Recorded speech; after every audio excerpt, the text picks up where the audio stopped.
رمضان کا اصل میں جو پروگرام ہے، میں پہلے ذرا تمہید نرس کر دوں، یہ ہم صرف واقف ہیں روزہ دن کا اور رات کو 1 گھنٹے کی تراویح۔ یہ بہت بڑا مغالطہ، بہت بڑا مغالطہ ہے، بہت بڑا مغالطہ۔ روز اصل میں رمضان کا پروگرام کیا ہے؟ دن بھر کا روزہ اور رات کے اکثر حصے کو قرآن کے ساتھ لے کر جاگنا۔ لیکن حکمت خداوندی نے پہلے حصے کو تو فرض کیا ہے، دوسرے کو فرض نہیں کیا، اس کو ترغیب اور تشویق پر چھوڑ دیا۔ لیکن اس کی جو اہمیت ہے میں چاہتا ہوں کہ پہلے حصے کا اس کو سمجھ لیں آپ۔ دیکھیے پہلی حدیث اس میں ہے ان سلمان الفارسی رضی اللہ تعالی عنہ قال خطبنا رسول اللہ صلی اللہ علیہ وسلم فی آخر یوم من شعبان۔ حضرت سلمان فارسی سے مروی ہے، انہوں نے فرمایا کہ خطبہ ارشاد فرمایا ہمیں اللہ کے رسول نے صلی اللہ علیہ وسلم شعبان کے آخری دن۔ فقال، آپ نے ارشاد فرمایا، یہ خطبہ طویل ہے، میں نے صرف شروع کے چند جملے یہاں نقل کیے۔ یا ایھا الناس قد اظلکم شہر عظیم، اے لوگوں تم پر ایک بہت عظمتوں والا مہینہ سایہ فگن ہو گیا ہے۔ دیکھیے سایہ فگن سے وہ انگریزی کا وہاں پر آپ کے ذہن میں آنا چاہیے، coming events cast their shadows before. ابھی رمضان شروع نہیں ہوا ہے، شعبان کا آخری دن ہے، تو وہ کمنگ ایونٹ جو ہے رمضان مبارک، اس کا سایہ آ گیا ہے تم پر، اس لیے حضور نے وہ لفظ استعمال کیا قد اظلکم، ظلال کہتے سائے کو، قد اظلکم شہر عظیم، بڑی عظمت والا مہینہ ہے، شہر مبارک، بہت برکت والا مہینہ ہے، شہر فیہ لیلۃ خیر من الف شہر، اس میں ایک رات وہ بھی ہے، وہ مہینہ جس میں ایک رات وہ بھی ہے جو 1000 مہینوں سے افضل ہے۔ انا انزلناہ فی لیلۃ القدر وما ادراک ما لیلۃ القدر لیلۃ القدر خیر من الف شہر۔ اب جو اگلے 2 جملے ہیں وہ نوٹ کیجئے، جعل اللہ صیامہ فریضۃ وقیام لیلہ تطوعا، اللہ نے ٹھہرایا ہے، قرار دیا ہے اس کا روزہ رکھنا تو فرض کے درجے اور اس کی رات کا قیام تطوع کے درجے میں، اپنی مرضی پر، اپنی خواہش پر، نفل کے طور پر یہ تم پر لکھ دیا گیا ہے، لکھا تو گیا ہے، جعل تو ہے، مجعول کا جو پہلا مفعول ہے وہ کیا ہے؟ جعل کا مجعول اول کیا ہے؟ دن کا روزہ، اور مجعول ثانی کیا ہے؟ قیام لیلہ، رات کو کھڑا رہنا۔ اب یہ رات کا کھڑا رہنا اس کی کتنی مقدار ہوگی؟ کہاں سے معلوم کریں گے؟ قرآن سے۔ جب یہ لفظ آیا ہے سورہ مزمل میں، یا ایھا المزمل قم اللیل الا قلیلا نصفہ او انقص منہ قلیلا او زد علیہ ورتل القرآن ترتیلا، یہ معنی ہے اے دیہا کپل میں لپٹ کر لیٹنے والے، کھڑے رہا کرو رات کو سوائے اس کے تھوڑے سے حصے کے، یعنی آدھی رات یا اس میں تھوڑا سا کم کر لو، جسے پھر کہا مفسرین نے 1/3 رات کم سے کم، اور زد علیہ یا آدھی پر بھی کچھ زیادہ کرو، یہ 2/3 رات ہو گئے۔ ورتل القرآن ترتیلا، اور قرآن کو اتارا کرو تھوڑا تھوڑا تھوڑا، یہ ترتیل، تفریل، تنزیل، جیسے قرآن تھوڑا تھوڑا محبت پر نازل ہوا صلی اللہ علیہ وسلم، ایسے ہی تھوڑا تھوڑا تھوڑا قرآن اپنے اندر اتارو، ہیمر اٹ ڈاؤن، اپنے ذہنوں میں اتارو، اپنے قلب میں اتارو، اس کے لیے رات کو کھڑے رہو، اور قیام اللیل کم سے کم 23 شب کے اوپر اطلاق ہوگا، اس سے کم پر تو اطلاق ہے ہی نہیں۔ اگلی حدیث پڑھیے، اور یہ ہے جو عام طور پر ہر مسجد میں بھی آج کل خوب یہ گونج رہی ہوگی حدیث بیان ہوتی ہے، اس لیے کہ بخاری اور مسلم دونوں میں موجود ہے، متفق علیہ روایت ہے، اس سے اونچا تو درجہ صنعت کے اعتبار سے تو حدیث کا کوئی اور درجہ اس سے اونچا ہے نہیں۔ عن ابی ہریرہ رضی اللہ عنہ قال قال رسول اللہ صلی اللہ علیہ وسلم، حضرت ابو ہریرہ سے روایت ہے، آپ نے فرمایا کہ حضور نے ارشاد فرمایا من صام رمضان ایمانا واحتسابا غفر له ما تقدم من ذنبه، جس نے روزہ رکھا رمضان مبارک کے دوران اللہ پر یقین رکھتے ہوئے اور اس سے اجر و ثواب کے حاصل ہونے کی امید میں، اس کے تمام پچھلے گناہ معاف ہو جاتے ہیں۔ ومن قام رمضان ایمانا واحتسابا غفر له ما تقدم من ذنبه، اور جو کھڑا رہا رمضان کے دوران، کھڑا رہا ہے، جیسے ساما، میں نے شروع میں آپ سے عرض کر دیا تھا یہ مصدر ساما یصوم صوما قام یقوم قیاما، ومن قام رمضان، جو کھڑا رہا رمضان کے دوران، پورے رمضان کے دوران کھڑا رہا، ایمانا واحتسابا کی شرط پھر وہی ہے، غفر له ما تقدم من ذنبه، وہی اجر اس کا بھی ہے۔ ومن قام لیلۃ القدر ایمانا واحتسابا غفر له ما تقدم من ذنبه، اور جو خاص طور پر لیلۃ القدر میں کھڑا رہا ایمان اور احتساب کے ساتھ، اس کے بھی پچھلے گناہ معاف ہو گئے۔ اب یہ قامہ اور ساما جیسے آ رہا ہے ایک دوسرے کے ساتھ پیرلل ہو کر، اس کو نوٹ کر، من صام رمضان من قام رمضان، کیا یہ 1 گھنٹے کی تراویح جو ہے اس پر پوری اترتی ہے؟ جس میں خاک رابع عالم پاک تک کوئی اس میں ریشو پروپورشن جڑتی نہیں۔ اگلی حدیث بھی پڑھ لیجیے، یہ وہی آگے عبداللہ ابن عمرو بن العاص رضی اللہ تعالیٰ عنہما، جن کے بارے میں نے عرض کیا تھا، بہت ہی زاہد منش، بڑے عابد، ہر روز روزہ اور پوری رات نماز پڑھتے تھے، وہ راوی ہے اس کے۔ عن عبداللہ ابن عمرو رضی اللہ عنہما ان رسول اللہ صلی اللہ علیہ وسلم قال الصیام والقرآن یشفعان للعبد، روزہ اور قرآن دونوں بندے کے حق میں شفاعت کریں گے۔ یقول الصیام، روزہ یہ کہے گا اے رب، اے پروردگار، انی منعتہ الطعام والشہوات بالنہار، میں نے تیرے اس بندے کو روکے رکھا کھانے پینے سے اور شہوت سے دن کے وقت، فشفینی فی، میری وجہ سے رکا رہا، یہ کھانے کو اچھے سے اچھے جو ہے وہ موجود تھے کھانے اور پینے کے لیے اعلیٰ سے اعلیٰ مشروب تھے، یہ رکا رہا میری وجہ سے کہ روزہ رکھا ہوا تھا، اور جیسا میں نے کہا منکوحہ بیوی موجود تھی لیکن رکا رہا، تھامے رکھا اس نے اپنے آپ کو میری وجہ سے، تو میری شفاعت اس کے حق میں قبول فرما۔ وَيَقُولُ القرآن، اور قرآن یہ کہے گا مَنَعْتُهُ النَّوْمَ بِاللَّيْلِ، میں نے اسے روکا رکھا رات کو سونے سے، فشفینی فی، تو پروردگار میری شفاعت اس کے حق میں قبول فرما، فیشفعان، تو ان دونوں کی شفاعت قبول کی جائے گی۔ سوال یہ ہے کہ کیا روزہ 1 گھنٹے کا یا 2 گھنٹے کا ہے؟ تو یہ قیام جو ہے یہ 1 گھنٹے کا کیسے ہو گیا؟ تو میں نے پہلے کوسچن مارک آپ کے ذہن میں کھڑا کر دیا، اب جواب سنیے اس کا۔ جواب یہ ہے کہ اس کو اللہ تعالیٰ کی حکمت یہ تھی کہ اسے فرض نہ کیا جائے، اس کو معلوم ہے۔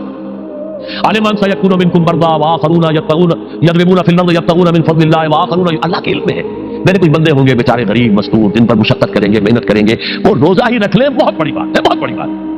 رات بھر کا قیام کیسے کریں گے؟ 2 تہائی رات کیسے کرے جائیں گے؟ آدھی شب کیسے ممکن ہے؟ لہٰذا فرض نہیں کیا، حضور نے بھی فرض نہیں کیا، نہ اس کو آپ نے لازم کیا، نہ اس کے لیے وہ زوردار جو لوگوں سے کہا کہ ضرور پڑھو، چھوڑ دیا پڑھو، اصل میں پڑھتے تھے اپنے طور پر۔ اب یہ کہ کوئی آدھی رات کھڑا ہے، کوئی تہائی رات ہے، کوئی پوری رات ہے، ہاں اللہ کے بندے۔ لیکن 3 دن حضور نے یہ باجماعت نماز پڑھا دی، لیکن پڑھائی ہے وہ تہجد کے وقت، لوگ رات کے وقت جو بھی ہے کھڑے ہیں، جاگ رہے ہیں، قرآن پڑھ رہے ہیں، لیکن یہ کہ خاص تہجد کے وقت آپ اپنے حجرے سے برآمد ہوئے تو لوگ جمع ہو گئے، آپ کے گرد جمع ہو گئے۔ آپ نے 3 دن یہ 8 رکعتیں جو تہجد کی حضور کی ہوتی تھی، وہ آپ نے 8 رکعتیں پڑھائی باجماعت، لیکن وہ وقت تہجد کا تھا، یہ نوٹ کر لی۔ 4تھے دن بھی صحابہ منتظر رہے، جب حضور برآمد ہوں گے تشریف لائیں گے، نہیں آ رہے حضور، تو کچھ کھگار بھی رہے ہیں، کہیں پتہ نہیں حضور کہیں اونگ نہ آ گئی ہو تو ہماری آوازوں سے جاگ جائیں، پھر بھی نہیں آئے حضور۔ اگلے روز آپ نے فرمایا کہ میں جان بوجھ کر نہیں آیا، میں اگر یہ متواتر تمہیں پڑھاؤں گا تو یہ تم پر فرض ہو جائے گی۔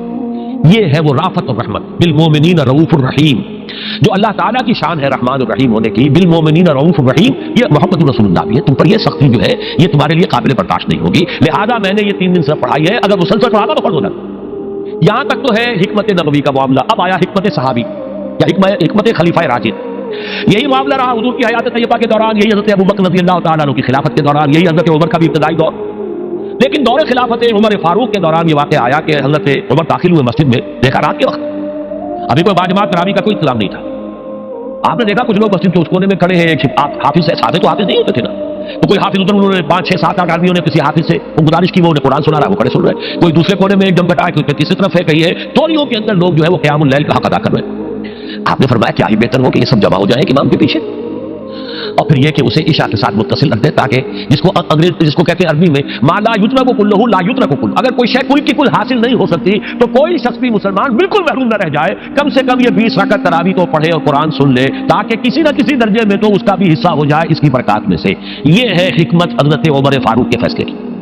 اور چونکہ حضور نے فرمایا علیکم بسنتی وسنت الخلفاء الراشدین المہدیین، تم پر لازم ہے کہ میری سنت کو اور میرے خلفائے راشدین کی سنت کو مضبوطی سے پکڑو۔ یہ وجہ ہے کہ فقہائے اربعہ جو ہیں ہمارے، وہ سب کے سب اس کو واجب کے درجے میں رکھتے ہیں، اس لیے کہ یہ فیصلہ حضرت عمر کا، عمر خلیفہ راشد ہیں رضی اللہ تعالی عنہ، لہذا یہ نظام بن گیا تراویح کا۔ اب میں اس کی نفی نہیں کر رہا، لیکن جو شخص سمجھتا ہے کہ اس سے اصل حکمت اور غرض و غایت پوری ہو گئی، وہ مغالطے میں مبتلا۔ یہ تو علی الاقل کم سے کم اس درجے میں کہ ہر مسلمان کم سے کم اس درجے تک تو جو ہے وہ کچھ نہ کچھ حاصل کر ہی لے، اور وہ اس سے محروم نہ ہو بالکل ہی۔ ما لا یدرک کلہ لا یترک کلہ، اس درجے میں حضرت عمر کا فیصلہ ہے، اور اسی کی وجہ سے ہمارے خلفاء، ہمارے جو ائمہ اربعہ انہوں نے قبول کیا ہے، اور یہی اس مسئلے کا حل ہو جائے گا۔ جو اہل حدیث حضرات اس کے اوپر جو ہے چیلنج بھی شائع کرتے ہیں، کوئی ثابت کر دے حضور سے 20 رکعتیں تو ہم اتنے لاکھ، ہم بھی کہتے ہیں کہ حضور سے ثابت نہیں ہے، کون کہتا دعویٰ ہی نہیں، یہ تو حضرت عمر کا فیصلہ ہے، حضرت عمر کا فیصلہ، خلیفہ راشد کا فیصلہ، اس کو امت نے قبول کیا ہے، لہذا وہ نظام ہے، رہے گا۔ اور یہی جو ہے آپ کو معلوم ہے، حالانکہ یہاں اکثریت جو ہے وہاں پر اہل حدیث حضرات کی ہے سعودی عرب میں، حرمین میں وہی 20 رکعت تراویح ہوتی ہے، اس لیے کہ وہ ان کا جو آفیشل مسلک ہے وہ مسلک حنبلی، حنفی نہیں ہے، وہ حنبلی مسلک میں بھی یہی ہے، شافعی میں بھی یہی، مالکی میں تو 36 تک کی روایتیں موجود ہیں، 36 رکعت، لیکن یہ ہے کہ یہ ہے وہ 20 رکعت تراویح کا معاملہ، اس کی نفی میری بات سے نہ سمجھ لیجیے گا، وہ ٹھیک ہے، حضرت عمر کا فیصلہ ہے۔ پھر یہ کہ یہ آسان ترین ہے کہ عشاء کے ساتھ ہی متصل پڑھ لی، اور آج تو ہماری نیند کا کوئی حساب جاتا ہی نہیں، کون سوتا ہے اس سے پہلے سوال پیدا نہیں ہوتا، لیکن یہ جو کہہ رہے ہیں کہ قرآن کہے گا میں نے اسے نیند سے روکے رکھا، اس کا حق کہاں ادا ہوا؟ اس کا حق تو ادا ہوگا کہ تہائی ورنہ نصف شب کے لگ بھگ آپ جاگے قرآن کے ساتھ۔ اب سمجھیے اس کی غرض و غایت کیا ہے۔ اگر قرآن رمضان کا یہ دوگنا پروگرام سامنے آ گیا، اصلاً جو مطلوب ہے دن بھر کا روزہ اور رات کے اکثر حصے کا کم سے کم نصف شب جو ہے اس میں جاگنا قرآن کے ساتھ، اب اس کی جو حکمت اور غرض و غایت ہے وہ بھی اب آپ 2 درجوں میں سمجھ۔ رمضان کا 2 اچھا پروگرام، دن میں روزہ رکھو، اس روح کو مطمئن کرو، اس روح کو مطمئن کرو گے، اس میں جسم کو مطمئن کرو گے، حیوانی وجود کو، تو ہی اس روح کو کچھ ریلیف ملے گا۔ بھاری بوجھ کسی کے قدموں میں پڑا ہوا ہے، وہ کیسے اوپر اٹھے گا؟ ذرا اس کے نیچے جو وزن ہے، لنگر بھاری ہے، جہاز کا کیسے چلے گا؟ لنگر کو اٹھاؤ، تو اس طریقے سے ذرا بوجھ سے اس کو تھوڑا سا دیکھ دو، رات کو کھڑے ہو جاؤ،